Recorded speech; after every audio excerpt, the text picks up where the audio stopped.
So back in 2020, I made a video called Remember Daredevil, where I expressed my love for the 3 seasons of that show and how it's inspired me as a creator to want to tell great stories in general. I lamented the loss of the show after its cancellation, but remained hopeful that one day we'd get to see some of these actors return to reprise their roles somehow.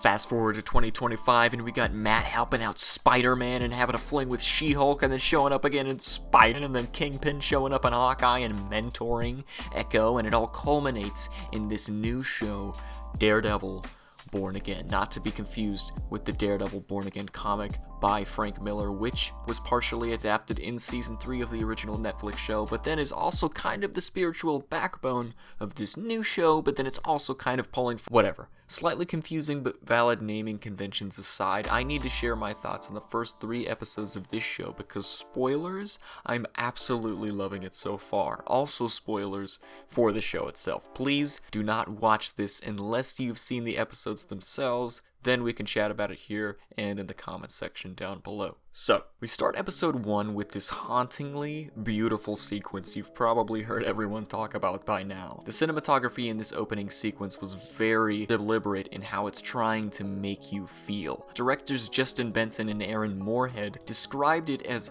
shooting as if the eyes of God are watching, and you can feel that from the opening shot almost. You can feel the coming doom of everything. The camera is positioned very high up and it's very static and almost emotionless, like it's kind of this unbiased observer, almost just letting this horror be displayed for everyone. And I thought that was an excellent creative decision, even if what's happening on the screen is just heartbreaking. Foggy was such a lovable character in the Netflix show, and losing him here just devastated everyone, not just the characters in the show. I am thankful that it is very much serving a purpose throughout the rest of the episode and season so far. It's the show's inciting incident, and we're diving deep into how this affects Matt. He's given up the mask, and while that's not even the first time he's done that, it feels completely valid as to why. He doesn't just want to prevent himself from crossing that line of trying to kill someone again, but Foggy was adamant throughout the entire series about how he hated what Matt was doing as Daredevil, pretty much. Foggy hates seeing his friend torturing himself, and Matt knew this. He wants to live now as Foggy wanted him to, without getting his friends and himself almost killed every night. This rejection of the mask is expertly mirrored by Wilson Fisk rejecting his mask of the Kingpin and supposedly giving up his life of crime and becoming mayor of New York City.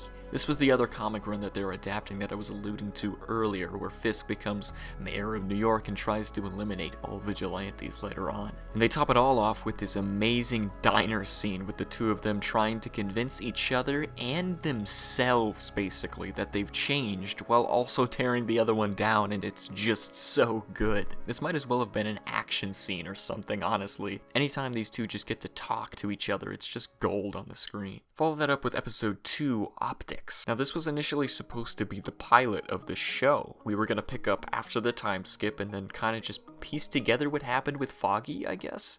That wouldn't have been terrible, but I'm so happy that they kept thinking and shot that new pilot to add all this context to the story. I feel so rooted in everything now, so when we go to start this new case with the White Tiger, I'm invested and not distracted by all these questions. I'm right there with Matt. Speaking of White Tiger, this episode is dedicated to the actor Camar de los Reyes, who sadly passed away shortly after they filmed the show. He has such a great performance here, honestly. I love how straight and genuine they played his character and how we get to dive into some higher fantasy elements with Daredevil now that it's fully connected to the MCU. Seeing Matt try to make an argument to the judge about Hector not wearing his mystical amulet at the time of the accused attack was so good, and they just play it so straight and like don't play it up for laughs. On top of all that stuff, we get more development with Matt's new girlfriend and her new clients being Wilson and Vanessa. Shocking. Then we end the episode off with Matt being assaulted by the cops that scuffled with the White Tiger at the beginning of the episode,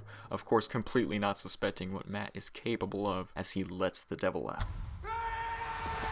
Now lastly, episode 3 is the actual trial of Hector Ayala, and it's probably my favorite episode so far. Despite Daredevil being a full-fledged lawyer with his own practice, I felt like the Netflix show only really committed to the lawyer stuff with the trial of Frank Castle in season 2, and that was just with Foggy and Karen primarily. Getting a dedicated episode to this whole trial and seeing the back and forth of everything was really entertaining for me. And again, I probably wouldn't be as invested if they didn't just show me that inciting incident with Foggy at the beginning, so thank you again, Justin and Benson and everyone.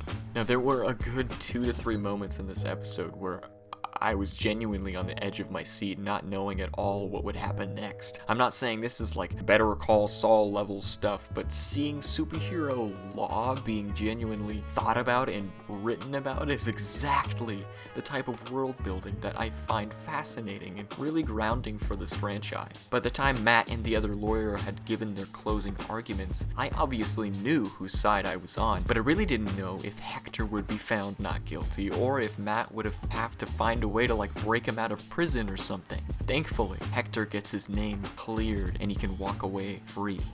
But they gotta hit us with that heartbreaking ending from an absolute Punisher imposter, by the way. There's no way this guy is Frank. I don't want to get into spoilers. I just want to get that out of the way, though, because I can already see people online being like, oh my god, they ruined the Punisher character. Like, he would never do that. Like, guys, just calm down. Let the story play out.